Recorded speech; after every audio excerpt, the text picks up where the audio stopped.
Hey guys, welcome back. So in today's video, we are doing a recap of our build. It's been 1 year we've been living at the Unimog, and we often get questions about how did it go, would we do anything different, did everything survive, basically all these tracks and corrugation that we've done. So today we'll mostly focus on our Enerdrive, solar and lithium system, the induction and the aircon, as these are the most requested questions. So let's get into it. Alright, so first talking about our Enerdrive lithium 12 volt setup. So that has been really fantastic for us on the road this year. We've not had any issues with it whatsoever. All we've done is added another battery, which I'll show soon. So first up on the left, we've got the Tristar MPPT controller. Now we have 900 watts of solar up on the roof, and we've got basically 5 panels. So 4 of those panels are coming into the Tristar MPPT, and 1 of those panels is going into our DC2DC charger. The reason the MPPT is so good is that when we're driving along the road long distance, we can still be getting solar from the MPPT controller, but also be getting 50 amps coming in from the truck, and that'll go into the DC2DC charger. Whereas if we only had DC to DC, we wouldn't get solar at the same time. It would only be the truck's alternator or solar. So that works really well. We can charge the batteries nice and fast.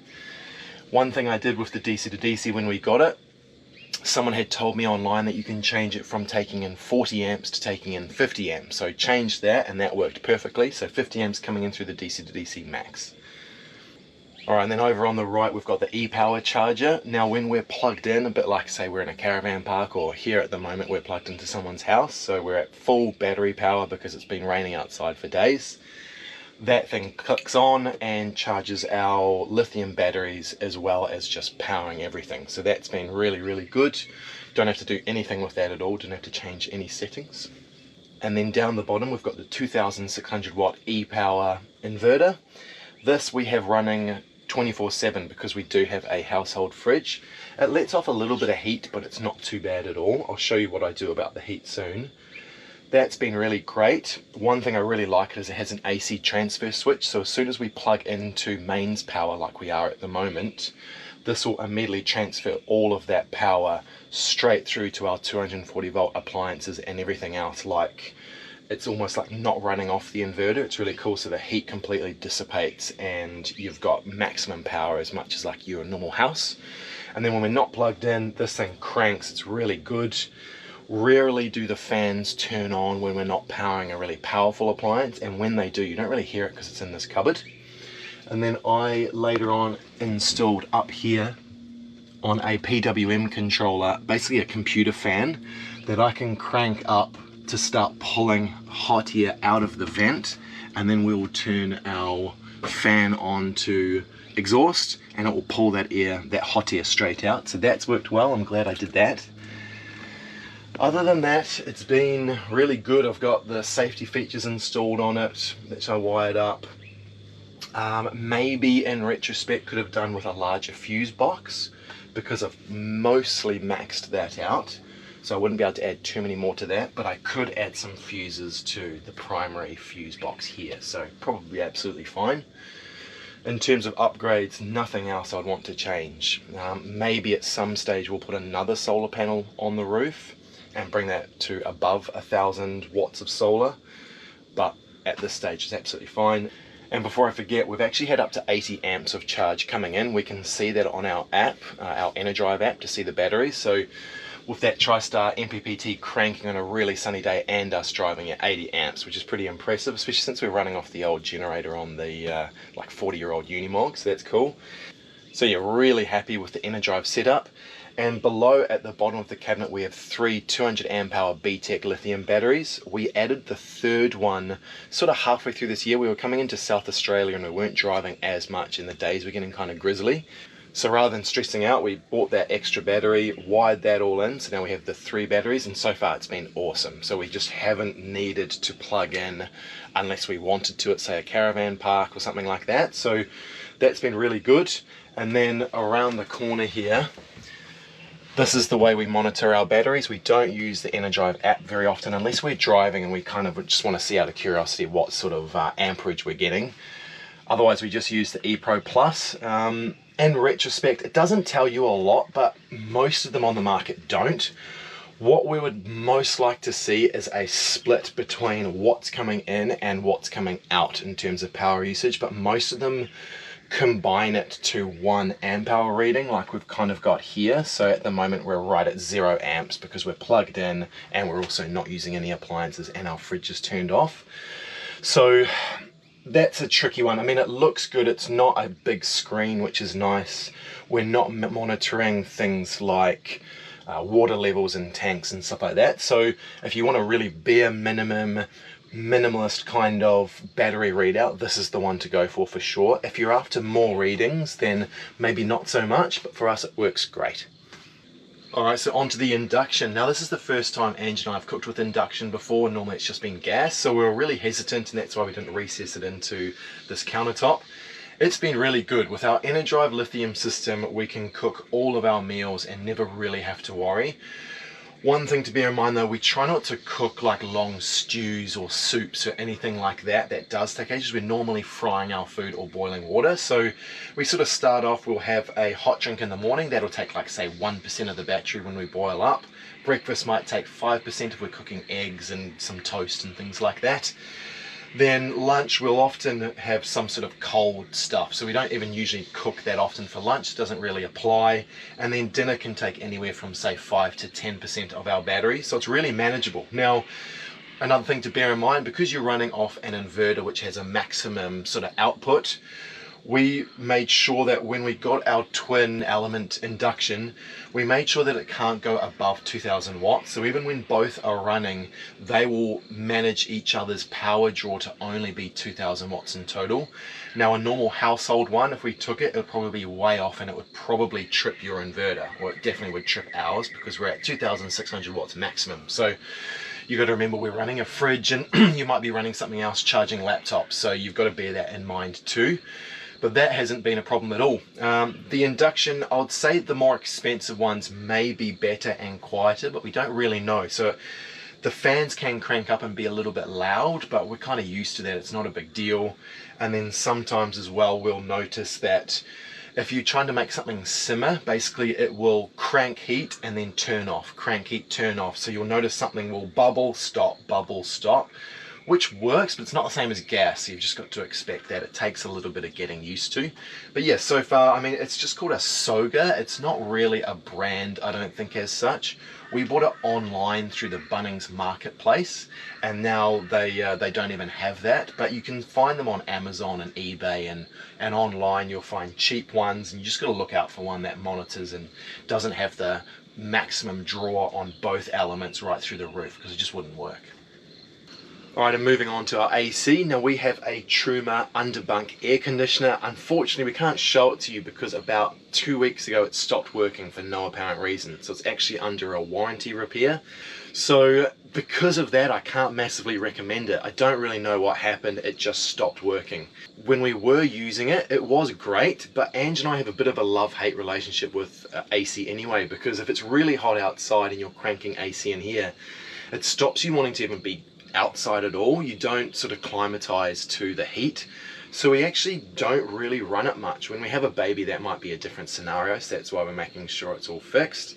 It's normally awesome. You can completely forget about it's even on when you're plugged into power, but we very rarely use it off of our batteries. Now, even though we've got 600 amp hours of lithium, which means you can basically take that power draw all the way down to almost zero, unlike the old AGM style, which is kind of like 50 to 60% without damaging the battery, you still can't really run it for long enough to really make a huge difference and then stress about the fact that you've just say taken 25, 30, 40, 50% of your battery power. So we just never really did it. The times we did, we regretted it because we were looking at the weather forecast and like, oh no, what happens if, you know, the cloud cover comes in and we can't get that battery power back through the solar. So wouldn't recommend getting yourself an air conditioner if you can't be plugged in to use it. So I mean, one fix for that is we could buy ourselves a little petrol generator, which we may do in the future. It's just we really wanted to avoid that because we don't like the sound and we didn't really want to take the space, but that would kind of fix that issue. But yeah, the Truma was good while we were using it. I felt like we haven't used it enough this year for it to warrant it breaking at all. So hopefully it's a real minor fix, maybe it's even just a fuse or a circuit board. But other than that, yeah, it's a good aircon when it works. And the last main appliance is our fridge. So we opted to go with just a household LG 280 litre fridge, which has been great. The only thing I might change is because our Enerdrive inverter has to be on 24/7 because we're running it, I may end up installing a really small inverter that's just powerful enough to power the fridge, and that way I can turn off the Enerdrive inverter at night. The only reason being is we could probably save a little bit more power draw that way. When it gets really hot outside, so we're talking like 40 degrees, this can take up to about, we've seen it take 9 to 10 amps an hour of power draw, which is pretty high, but our system's powerful enough that it doesn't really make too much of a difference. So it always charges up fine the next day. But sometimes we can go to bed at say like 95% power, and we sometimes will wake up in the 70s if it's really hot outside. So it's definitely not an option for everyone. There were a few reasons we opted for that. First of all, because of the price of the unit. This thing was only about $600, so it made a big difference in comparison to say a $2,000 say Bushman or Dometic sort of 12 volt fridge, which we may upgrade to in the future if we do find that power draw getting a bit annoying. So price was a big factor, and second of all, availability. Third, availability of parts in case we ever needed to fix it. And just the fact that the size worked really well for our setup. So that's why we opted with the household fridge, so it just runs off 240 volt power non-stop. But it's been really good. The other thing we could potentially try is when it's not really hot, we could probably turn the fridge and freezer off over night time. We haven't tried that, we haven't really needed to. So that's been good. So we're happy with that as one of our appliances.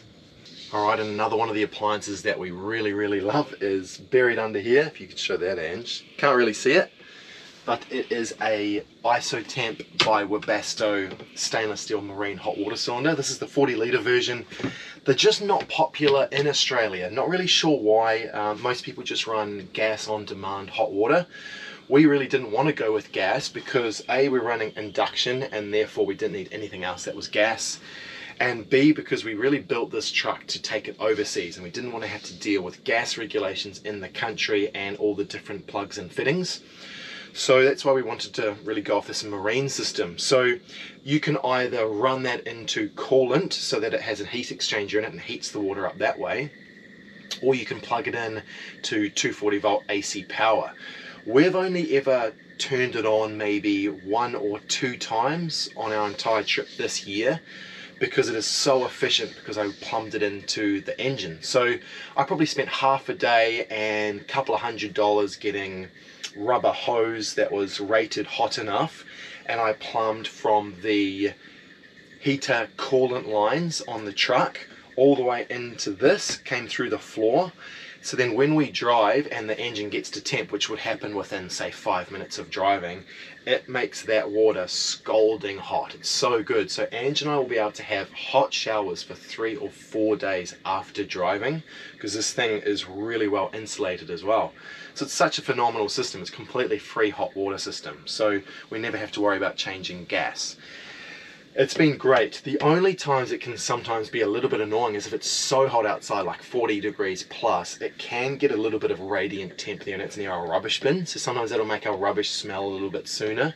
Something to bear in mind. I know Brendan, he's in New Zealand, did a similar thing on his Unimog, but he's got it outside and that could help. But then the bonus would be in cold environments, we would get some radiant heat coming out of it.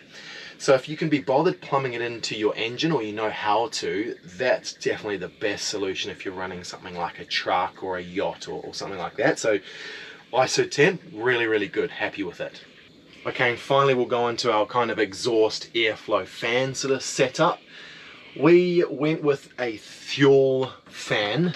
It is butt ugly. Like, we hate the look of it because it's got this cream fascia against the bright white ceiling. We just never liked it.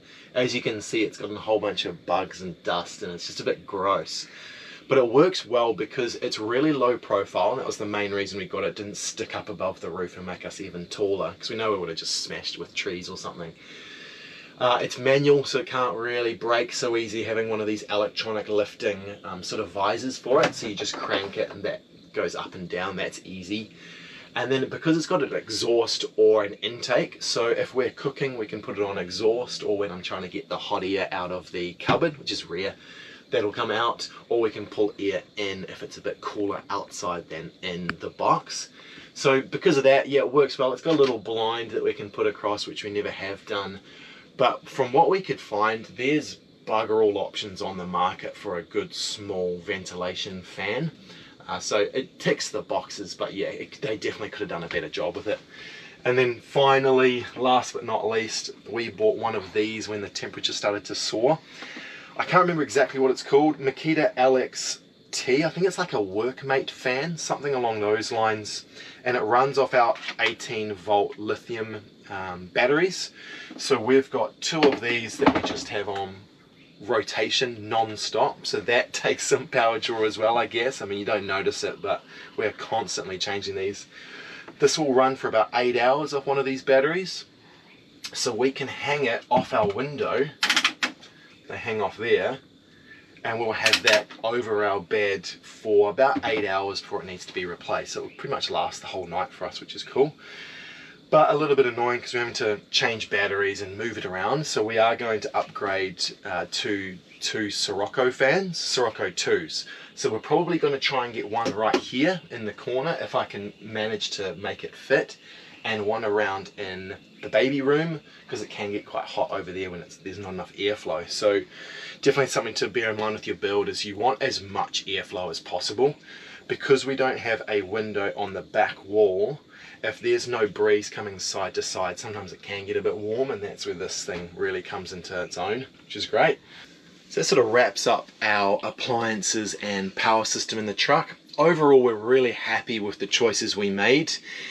So, I mean, you can always go overboard on stuff like this, but I think, sure. Yeah, I mean, you've got to have more appliances. I mean, definitely, yeah. We don't drink coffee anymore, but we could have had a coffee machine. I would have loved an air fryer, and it's not because our system can't cope with it. It's more like for lack of space, that then after you kind of like have issues. But yeah, we didn't want the entire build to be a kitchen. So 12-volt oven maybe as well we're considering. Definitely, if we were to do another build like this, I would somehow find a way to incorporate an oven. I might get one of those, I've been saying it for a while, but I might get one of those little marine ovens that you can have as you drive. So I might put that somewhere on the outside of the truck, and then we can maybe cook a little chicken roast or something like that when we drive. And I guess our system, we use it as well. The thing that we use the most actually, it's charging all our camera gear and our laptops, because obviously YouTube is right now a full-time job. Running both of our laptops, running a program called Adobe Premiere Pro for editing, sometimes I can go up to maybe like 15 to 20 amp, which is super like a big power draw. So yeah, having like a system where we don't have to worry that we don't have to go to a library to have to do editing, that's been amazing on the year. Because that'll be constant draw as well, because while you're using the program, it's constantly sapping your computer as it's plugged in. So you're 20 amps going for sometimes 5 hours of non-stop work.